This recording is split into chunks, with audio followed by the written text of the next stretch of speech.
सूयते सानकिञ्चनैः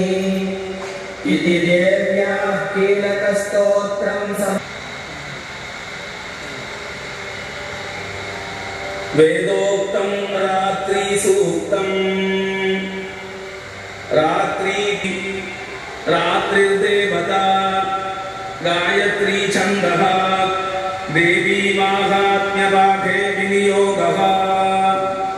ॐ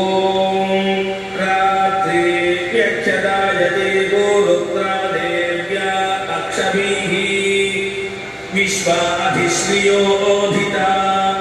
पूर्वपुरीशा बाधते तमाः निरुस्वसारमस्कृतोषसं नकासतिं वयाः निग्रामासो अवेक्षत निपद्वन्तो निपक्षिणाः निश्येनासश्च दर्शिनाः कृष्णं व्यक्तमस्थिता उषा हृदेव जातया उपादेगा इवाकारं गृणीष्वदूहितर्दिवः रात्रिस्तो दुर्गा भ्रामर्यो बीजानि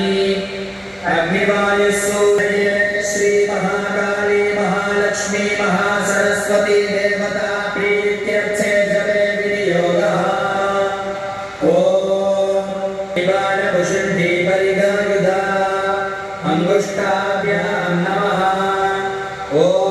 शूलेन पाहि पाहि खड्गेन चाम्बिके गण्डास्वरेण नः पाहि चापर्ज्यानि स्वरेण च प्रतीच्यां च चण्डिके रक्ष दक्षिणे ब्राह्मणेनात्मशूलस्य उत्तरस्यां तथेश्वरी मध्यमाभ्यां नमः ॐ सौम्यानि यानि रूपाणि त्रैलोक्ये विचरन्ति ते यानि चात्यर्थघोराणि तैरक्षास्मांस्तथा भुवम् अनामिकाभ्यां नमः ॐ खड्गशूलगदादीनि यानि चास्त्राणि तेऽम्बिके करपल्लवसङ्गीनि तैरस्मान् रक्ष सर्वतः कनिष्ठिकाभ्यां नमः ॐ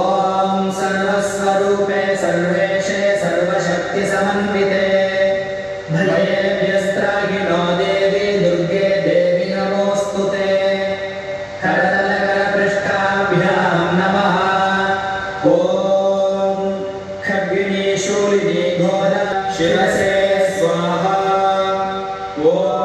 प्राच्यां रक्ष प्रतीच्यां च चण्डिके रक्ष दक्षिणे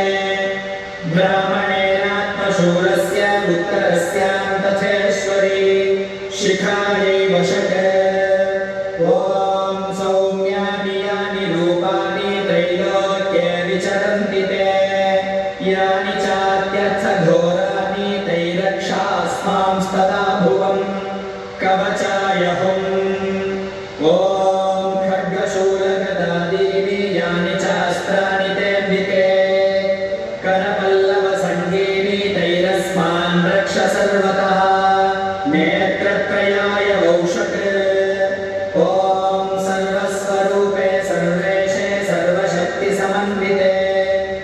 भयेभ्यस्त्राहिनो देवी दुर्गे देवी नमोऽस्तु ते अस्त्राय पगे ध्यानम्